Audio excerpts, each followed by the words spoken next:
မင်္ဂလာပါဒီတစ်ခါကံမကယ်ဘုံလေးကနေပြီးတော့ကိုဗစ်နဲ့ဘုံအကြောင်းလေးကိုကလေးတွေအတွက်နော် sharing လုပ်ပြီးတော့ဆက်လက်ပြီးတော့တင်ဆက်ပေးပါမယ်။ကဲကြည့်အောင်။ကဲဒီတစ်ခါကိုကံမကယ်ဘုံလေးကမှနော်ဒါရောကံမကယ်ဘုံလေးကနံပါတ်2မျိုးစားဖြစ်တယ်။ကံမကယ်နော်ဒါရောကံမကယ်ဘုံနော်ကံမကယ်ဘုံလေးကမှနံပါတ်2ဖြစ်တယ်ကိုဗစ်နဲ့ဘုံအကြောင်းကိုပြောကြည့်အောင်ကိုဗစ်နဲ့ဘုံလို့ပြောလိုက်တာ ਨੇ electron တွေကို sharing လုပ်တယ်နော်နံပါတ်2 metal အချင်းချင်းပေါင်းတယ်လုံးဝသိထားရမယ်နော် electron တွေကို sharing လုပ်လို့ molecule ဖြစ်သူပြောင်းလဲလာတယ်နောက်တစ်ခုနံပါတ်4ကိုဗလန်ဘုံတွေကအရေးပြိုမှတ်နဲ့အရေးစုမှတ်ကဘာလို့လဲနှိမ့်တယ်ရှေးမှာအများစု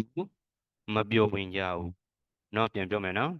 ကိုဗလန်ဘုံဆိုဒီမှာ electron တွေကိုဘာလို့လဲ sharing လုပ်တယ်နမ်းမတဲ့အချင်းချင်းဘာလို့လဲပေါင်းဆက်တယ် electron တွေကို sharing လုပ်လိုက်တဲ့အတွက်ကြောင့် molecule အဖြစ်သို့ပြောင်းလဲသွားတယ်အရေးပြိုမှတ်နဲ့အရေးစုမှတ်ကနှိမ့်တယ် lowest เนาะရေမှာအများစုမပြောဝင်ပါเนาะဒါတွေမှတ်ပြရမယ်နော် boiling point နဲ့ melting point ကဘာလို့လဲ lowest ရေမှာအများစုမပြောဝင်ဆို most insoluble in water တဲ့မှတ်ပြရဥပမာအနေနဲ့ကြည့်အောင် hydrogen ရဲ့ oxygen ရဲ့ water ရဲ့ example အနေနဲ့ကြည့်ကြည့်အောင်နော်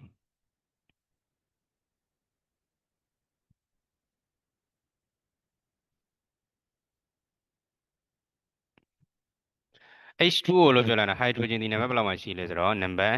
2မှာရှိတယ်နော် hydrogen ဒီဘယ်လောက်လဲနံပါတ်2မှာရှိတယ် H2 sorry hydrogen ဒီနံပါတ်1မှာပြောတာနော် sorry နော် sorry ပါ hydrogen ဒီနံပါတ်ဘယ်လောက်လဲ1 hydrogen 1နော် hydrogen ဒီနံပါတ်1မှာရှိတဲ့အတွက်ကြောင့်သူက electron တွေကို sharing လုပ်မှာဆိုတော့ H2 လို့ပြောတာ hydrogen ဘယ်နှလုံးဖြစ်သွားပြီလဲနှလုံးဒီမှာ H plus H နော် H plus H သူကလေတစ်လုံးသူကလေတစ်လုံးနော်ဒေါမတည်မြဲဘူးဖြစ်နေတယ်ဘက်စင်တွေအကုန်လုံးကion နဲ့ဘုံမှာဆိုရင် transfer လုပ်တယ်အခု covalent ဘုံမှာဆိုရင်ဘာလုပ်လဲ sharing လုပ်တယ် transfer လုပ်တယ် sharing လုပ်တယ်ဆိုတာဘာကြောင့်လုပ်ကြလဲဆိုတော့သူတို့တွေက stable မဖြစ်ဘူး noble gas ကိုအားကျပြီးတော့အပေးအယူလုပ်ကြတယ် noble gas ကလုံးဝတည်မြဲပြီးသား electron ရှစ်လုံးနဲ့တည်မြဲပြီးသားသူတို့တွေလည်းကြံတဲ့ dressing တွေလည်း noble gas လိုမျိုးတည်မြဲခြင်းတဲ့အတွက်ကြောင့် electron တွေကို sharing လုပ်ကြတယ် transfer လုပ်ကြတယ်ကဲအဲ့ဆိုလို့ရှိရင်ဒီမှာလည်းတစ်လုံးဒီမှာလည်းတစ်လုံးဆိုသူတို့နှစ်ခုကိုဘာလုပ်လဲ sharing လုပ်မယ်ဒီမှာကြည့်မယ် hydrogen 2 hydrogen atom နော်နှလုံးကို sharing လုပ်လိုက်တော့ဒီမှာနှလုံးဘာဖြစ်သွားလဲ hydrogen molecule ဆိုပြီးတော့တည်မြဲသွားဘသူကဲတော့တည်မြဲသွားတယ်နှလုံးဖြစ်သွားပြီနှလုံးဆိုတာ He နှလုံးဆိုတာဘာလဲ He helium ကဲ့သို့နော် noble ကဲ့အုပ်စုထဲက helium ကဲ့သို့ဘာဖြစ်သွားလဲတည်မြဲသွားတယ်နော်အဲ့ဆိုလို့ရှိရင်ပေါင်းလိုက်တော့ဘာဖြစ်သွားလဲနှလုံးနဲ့တည်မြဲသွားတဲ့အတွက်ကြောင့်သူဒီ hydrogen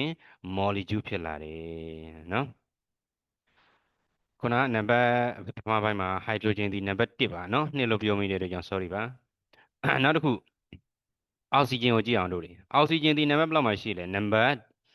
ဟာနော်အောက်ဆီဂျင်ဒီနံပါတ်8အတော့နံပါတ်8မှာရှိတော့ခွဲကြည့်လိုက်အောက်ဆီဂျင်အတန်2.6နော်ဒီမှာလဲအောက်ဆီဂျင်အတန်2.6သူဒီဒီမှာ6လုံးနောက်ကိုကြည့်လိုက်6လုံးဆိုတော့8လုံးနဲ့ stable ဖြစ်ဖို့နော်ဘာနှလုံးလိုနေလဲနှလုံးလိုနေတယ်နှလုံးလိုနေဆိုတော့ပထမအောက်ဆီဂျင်ကလည်းနှလုံးလိုတယ်ဒုတိယအောက်ဆီဂျင်ကလည်းနှလုံးလိုတဲ့အတွက်ကြောင့်ဒီမှာနော်ဒီမှာခွဲလိုက်ပြီ6လုံးခွဲလိုက်ပြီဒီမှာ2 4 6နော်8လုံးမပြည့်လားဆိုတော့မပြည့်ဘူးသူ့မှာလည်း2 4 6လုံးပဲရှိတယ်မပြည့်ဘူးမပြည့်တဲ့အတွက်ကြောင့်အချင်းချင်းဘာလုပ်လဲဒီပထမအောက်ဆီဂျင်ကလည်းသူ့ကို sharing လုပ်မယ်ဒုတိယအောက်ဆီဂျင်ကလည်းသူ့ကို sharing လုပ်မယ်အပြန်အလှန် sharing လုပ်ကြမယ် အပြန်အလှန် sharing လုပ်လိုက်တော့ဒီမှာဒီနှလုံးစီကိုဘာလုပ်လဲ sharing သူစီကလည်းနှလုံးသူစီကလည်းနှလုံး sharing အပြန်အလှန်လုပ်ကြတော့ဒီမှာကြားထဲမှာဘယ်နှလုံးဖြစ်သွားလဲလေးလုံးဖြစ်သွားတယ်လေးလုံးရေဒီကနှလုံးရေ6လုံးဒီမှာနှလုံးရေ6လုံးဆို8လုံးနော်8လုံးဆိုတော့နံပါတ်30 NE နီယွန်ကဲ့သို့ဘာဖြစ်သွားလဲတည်မြဲသွားပြီသူလည်းပဲနော်ဘာသူကဲ့သို့လဲနီယွန်ကဲ့သို့တည်မြဲသွားပြီနီယွန်က2တော့10လုံးနော်နိုဘယ်ကဲအုပ်စုတွေကနီယွန်ကဲ့သို့တည်မြဲသွားပြီဒီဘက်ကအောက်ဆီဂျင်ကိုလည်းပြန်ကြည့်မယ်ဒီမှာ4လုံးဒီမှာနှလုံး6လုံးဒီမှာနှလုံး6လုံးဆိုတော့ဘာဖြစ်သွားလဲတည်မြဲသွားပြီအဲ့လို sharing လုပ်လိုက်လို့တည်မြဲလာတဲ့အတန်တွေကိုဘာလို့ခေါ်တယ်လဲဆိုတော့ molecule တဲ့အတန်မဟုတ်တော့ဘူးဘာဖြစ်သွားပြီလဲ molecule ဖြစ်သွားပြီပုံမှာလဲ hydrogen နှလုံးပေါင်းဆက်ပြီးရလာတယ်ဘာဖြစ်သွားလဲ hydrogen molecule အောက်မှာလဲ oxygen နှလုံးပေါင်းဆက်ပြီး sharing လုပ်ပြီးရလာတယ်ပြည့်ဝသွားပြီး stable ဖြစ်သွားတဲ့ကောင်ကိုဘာလို့လဲ molecule เนาะအဲ့လိုခေါ်တယ်ကဲအဲ့ဆိုတို့တွေနောက်တစ်ခါ H2O ကိုကြည့်အောင် H2O က dressing နှလုံးဖြစ်လာပြီเนาะ H2O က dressing နှလုံးဖြစ်လာပြီလေနှလုံးဖြစ်လာပြီเนาะနှလုံးဖြစ်လာပြီဆိုတော့သတိထားပြီးတော့ကိုကမှတ်မယ်ဟိုက်ဒရိုဂျင်ဒီနံပါတ်ဘယ်လောက်မှရှိလဲ1เนาะဟိုက်ဒရိုဂျင်နံပါတ်ဘယ်လောက်လဲ1မှရှိတယ်เนาะအဲဆိုရင်တစ်လုံးပဲ dot အောက်ဆီဂျင်ဒီနံပါတ်8မှရှိတယ်အောက်ဆီဂျင်ပေါင်းပြီ2တော့ဘယ်လောက်လဲ6 2တော့6ဒီကောင်က1ဟိုက်ဒရိုဂျင်က2တော့6ဆိုတော့ဘယ်နှလုံးလဲနှလုံးတွဲစီသွားမယ်2 4နောက်က6ကဲအဲ့ဆိုလို့ရှိရင်ကြည့်ကြည့်အောင်ဟိုက်ဒရိုဂျင်ဆိုတဲ့ကောင်ကနှလုံးနဲ့တည်မြဲမှာ sharing လုပ်ရင်ဒီမှာတစ်လုံးစီဒီမှာလည်းတစ်လုံးရှိတယ်နော်အောက်ဆီဂျင်ကနောက်ထပ်နှလုံးဟိုက်ဒရိုဂျင်စီကနေပြီးတော့ပြန်ပြီးတော့ sharing လုပ်လိုက်ရင်ဒီနှလုံးကို sharing လုပ်လိုက်ရင်အောက်ဆီဂျင်ဒီ Ne ဆိုတဲ့နီယွန်ကဲ့သို့တည်မြဲမယ်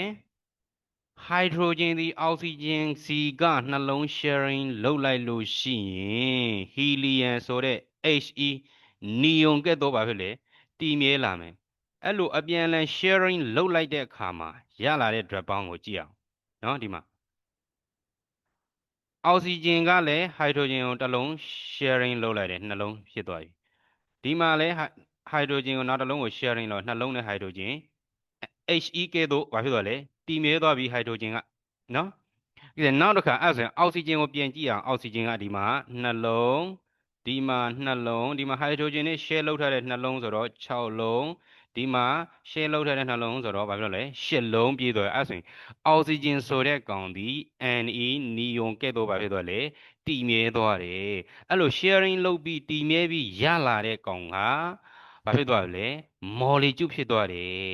เนาะဘာဖြစ်သွားလဲ molecule တဲ့အဲဒါဆိုရင်ရေ molecule ဖြစ်လာတယ်เนาะအဲဆိုလို့ရှိရင်ပြန်ပြီးကြည့်ကြည့်မယ်เนาะဒီမှာဟိုက်ဒရိုဂျင်ကမလုံးတော့အစနဲ့ပြန်ပြောမယ်ဟိုက်ဒရိုဂျင်အတန်နှလုံးကိုပေါင်းမယ်ဟိုက်ဒရိုဂျင်အတန်နှလုံးမှာဟိုက်ဒရိုဂျင်ကနံပါတ်1မှာရှိတယ်ဒီမှာလည်းတစ်လုံးလိုတယ်ဒီမှာလည်းတစ်လုံးလိုတယ်အပြန်အလှန်မလုပ်မလဲ sharing လုပ်လိုက်တယ်เนาะပထမဟိုက်ဒရိုဂျင်ကဒုတိယဟိုက်ဒရိုဂျင်ကို sharing လုပ်တယ်ဒုတိယဟိုက်ဒရိုဂျင်ကပထမဟိုက်ဒရိုဂျင်ကို sharing လုပ်လိုက်တော့ဒီမှာဘယ်နှလုံးနဲ့တည်မြဲသွားလဲနှလုံးနဲ့တည်မြဲသွားတယ်နှလုံးဆိုတော့ He helium ကဲ့သို့တည်မြဲသွားတဲ့အတွက်ကြောင့်အဲ့လို sharing လုပ်ပြီးတည်မြဲလာတဲ့ကောင်ကိုဘာလို့ခေါ်လဲ molecule เนาะမှတ်မယ်เนาะနောက်တစ်ခုအောက်ဆီဂျင်ကလည်းထုံနေတော့ပထမအောက်ဆီဂျင်အတန်မှာလည်းဒီမှာဘယ်နှလုံးလဲ6လုံးဒုတိယအောက်ဆီဂျင်အတန်မှာလည်း6လုံး stable ဖြစ်ဖို့ပြည့်ဝဖို့ဘယ်နှလုံးလိုလဲ2လုံးလိုနေတယ်အဲဆိုရင်ပထမအောက်ဆီဂျင်ကနဲ့နော်ကြည့်အောင်ဒုတိယအောက်ဆီဂျင်နဲ့ကိုအပြန်လှန်ဘာလုပ်မလဲ sharing လုပ်လိုက်တော့ဒီမှာဘယ်နှလုံးဖြစ်သွားလဲ4လုံးအဲ့ဒီ4လုံးရဲ့ဒီမှာ2လုံးရဲ့6လုံးဒီမှာ2လုံးရဲ့6လုံးဆို8လုံးပြည့်ဝသွားပြီဘသူကဲ့သို့လေ Ne ဆိုတဲ့နီယွန်ကဲ့သို့ပြည့်ဝလာတယ်ဒီဘက်ကပထမအလက်ထုံလေးကြည့်ဒီ4လုံးကပထမအောက်ဆီဂျင်တန်လည်းပိုင်တယ်ဒုတိယအောက်ဆီဂျင်တန်လည်းပိုင်တယ်အဲ့ဒါဒီမှာ4လုံးဒီက2လုံး6လုံးဒီက2လုံးဆိုတော့8လုံးဘသူကဲ့သို့တည်မြဲ Ne ကဲ့သို့တည်မြဲသွားပြီအဲ့လို sharing လုပ်ပြီးတည်မြဲလာတဲ့အတန်တွေကဘာဖြစ်တုံလဲ molecule ဖြစ်သွားပါတယ်เนาะအဲ့ဆိုဟိုက်ဒရိုဂျင်เนาะဟိုက်ဒရိုဂျင်အတန်ရဲ့เนาะအောက်ဆီဂျင်အတန်ရဲ့ H2A ကိုနမူနာအနေနဲ့အခြေခံပြီးတော့နားလည်အောင်လေ့လာမယ်ဆိုလို့ချင်းကြံတဲ့ drop ပေါင်းတွေကိုလည်းမင်းကကိုယ်တိုင်ချရေးပြီးတော့လေ့ကျင့်မယ်ဆိုလို့ရှိရင် ကိုဗစ်လန့်ဘုံရဲ့အကြောင်းကိုဂဂနာနာပါဖြစ်လေနားလေလာမယ်လို့ထင်ပါတယ်ကဲဒီနေ့တော့ဒီလောက်ပါပဲเนาะ see you next lesson အားလုံးကျမ်းမာချမ်းသာကြပါစေခင်ဗျာ